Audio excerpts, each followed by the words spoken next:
Okay, so this time the good morning's for real, and I want to welcome everybody back this morning for the second day of the 2015 Triennial Workshop.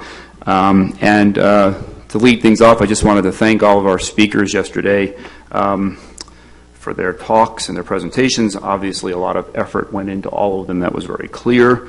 And so thank you very much once again. For those who are still around with us today, we really appreciate it. A couple of quick announcements. The first one is before everybody sort of leaves for lunch today, there's going to be a group picture out, I believe, probably out front. Yes, usually do that, so don't sneak off. We need your mug, at least for a minute, and then you can waltz off to lunch. So we appreciate that. Tomorrow, there's been a slight modification of the schedule. We're going to allow 15 minutes for an additional presentation by Josh Clark. He's going to talk a little bit to us about MesoPy, a MesoPy wrapper. It's a Python wrapper for MesoWest. So it sounds kind of exciting. So that's been added to the agenda for tomorrow. So it should be fun.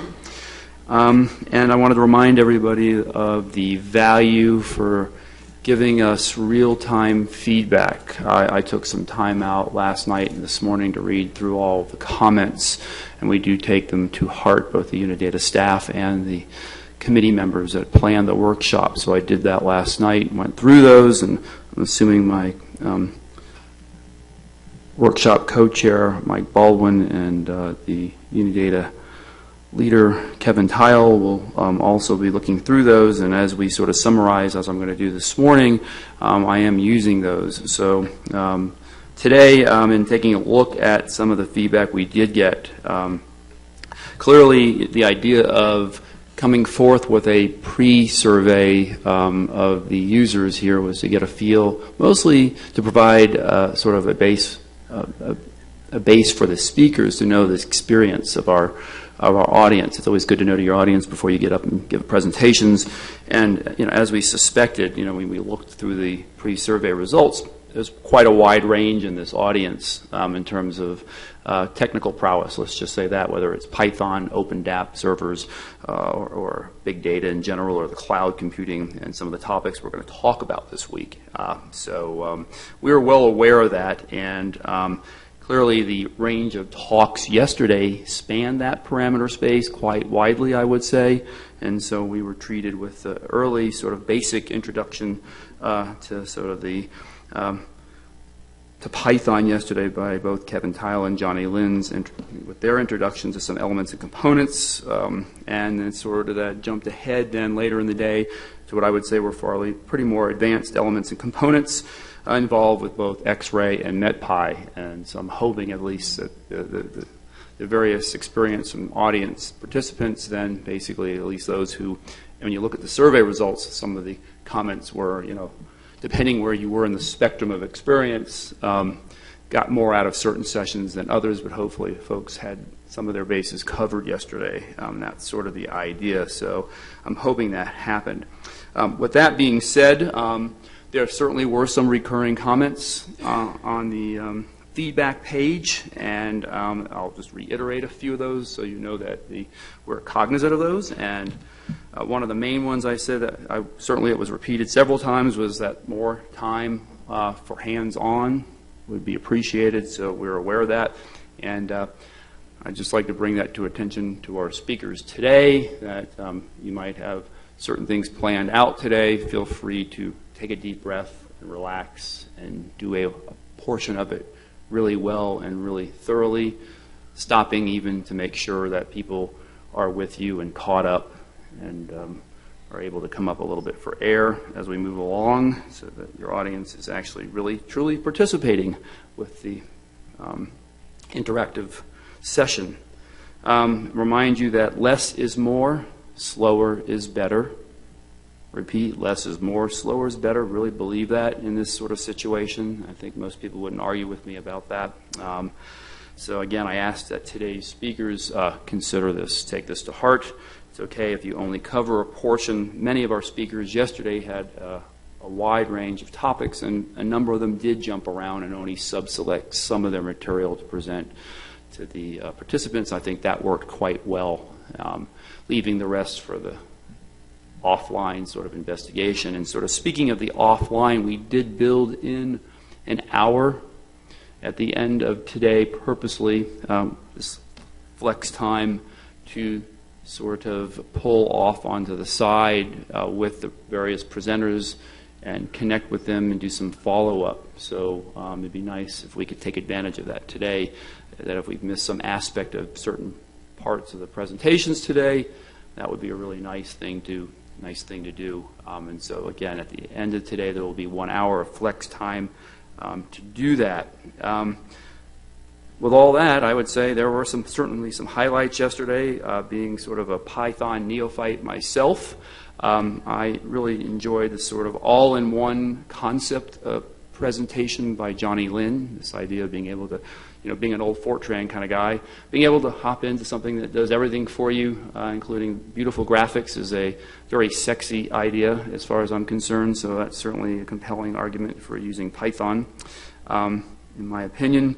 And the use of OpenDAP, I would consider to be a highlight and a low light simultaneously, as Kevin Tile demonstrated yesterday, unintentionally but beautifully. And obviously the idea that you can subset large data sets is a really great thing without bringing them onto your local machine. But we also saw some problems associated with a bunch of people trying to ping a server all at once. And that's no different than, obviously, using the integrated data viewer as well in the classroom when you have folks trying to pull large data sets, model data, et cetera. Those things are remaining issues, and I ask you to keep this in mind when we reach our plenary session on Thursday, a sort of big picture kind of idea of where we're going in terms of data, the geosciences, and cloud computing, and looking into the future. There are still issues that are unresolved, and that's certainly one of them. Other highlights from yesterday, I thought, personally, was the IPython notebook. Found that really great classroom tool with great classroom potential. I like it in that capacity, certainly, and a great learning tool in the context of what we did yesterday. You saw various folks use the IPython notebook, whether it was for the X-ray presentation, whether it was for MetPy, whether it was for the stuff that Kevin Tile did yesterday as well in terms of subsetting sea surface temperatures and time series presentation that he did. Really nice stuff. And so, again, I'll remind you that there will be some flex time at the end of today, and for a few minutes this morning, and I did say slower is better, I thought I would open up the floor at this point just to get a little more, maybe some verbal comments and feedback from the audience if you guys are game. This is supposed to be kind of casual and relaxed and laid back. That's sort of the idea, even though at moments yesterday that might not have felt that way, but hopefully it does. And we're trying certainly to educate folks and have a good discussion and a good experience this week. So I thought if anybody had any questions for either myself or the Unidata staff or the committee, shoot away. If you have anything that you want to talk about this morning, any issues you want to get off your chest. Because already sort of, I don't have much, I have some eye contact out there. So yes, David. Yesterday was the first time I saw the notebook presentation, and it kind of reminds me of PowerPoint a little bit. And where PowerPoint can be very useful given your presentation, but I think there's a tendency sometimes to put too much into your PowerPoint presentation. Yeah. So It's interesting. that I think in the same vein that the notebook could be used too aggressively in some sense to PowerPoint overwhelming sometimes. Point well taken. Yeah. Any comments to Dave's comments about information overload? Certainly, but at least the notebooks have a sense of permanence, right? Though they're there, and we now can go back and play with. That's what I intend to do. Sort of steal some of the. Yeah. Yeah. Yeah. I've had very similar comments from my students. In fact, I think they almost prefer the old methodology of lectures where you have to write things out on a board because it slows things down. Kevin. Yeah, I think what I would like about the IPython notebook is so often if someone gives you a piece of code, it's usually all the code in one file and then you run the whole thing. I really like that you can just run one line at a time and you can stop and tweak something, and also just taking a little time, and I think a lot of us did this, with just to add using the markdown feature, add a line above each line of code that kind of stands out because you can make it a bigger font and clearly comment the code. I think it's a more effective way of commenting than a little hashtag. Now we compute for Tuesday. Yeah, that's a good point. Yeah, I agree. It's it reminds me of the old, or not even the old, but these sort of debuggers where you'd stop at a line, right? And kind of it's a nice methodology. Certainly I certainly am kind of psyched to go use it in the classroom at some point, hopefully in the near future.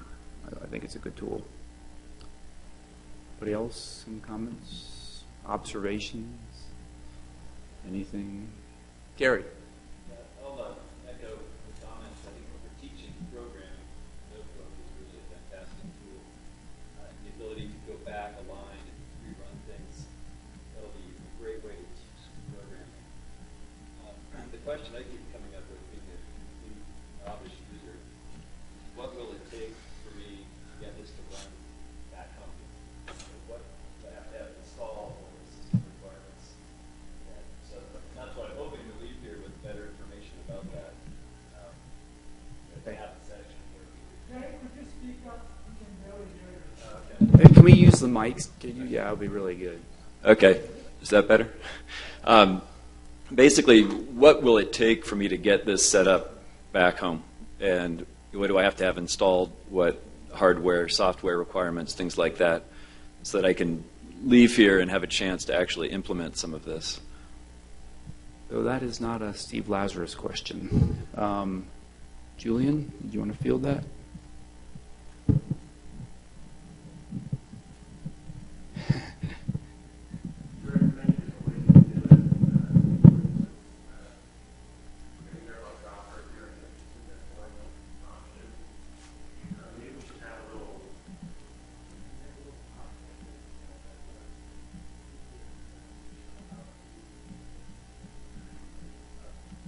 Yes, so this is a great idea. Perhaps either during an hour flex session tonight, at 4 o'clock, let's have a group of us gather and have this conversation. Okay? Great. Yep. Thanks, Julian. All right, I know most of you guys are not shy. We got a few more minutes. We can possibly get an early start or not. I'm not sure. But if not, any more comments from the peanut gallery? I know it's an old phrase, right? Yes, Sean. So I've been trying to put things on Twitter to keep those who aren't able to join us up to date. And luckily, a lot of people out here have been posting on Twitter too, so I retweet that and make that account. One thing I would like to do, which I haven't really seen done, is we have such a small slathering of posters over here. Would anyone mind if I posted some of those throughout the week on the official Unidata Twitter account to show what's been going on in the community and kind of open this up to a wider audience? If anyone has an issue with me posting their poster, come see me at some point, and I won't start doing that until towards the end of the day. So everyone has some time to say, dude, don't do that. That's not cool. But you may not want to say that out loud. I understand that. So just find me. I'll put Doug on the spot too. Or Doug with me. Yeah.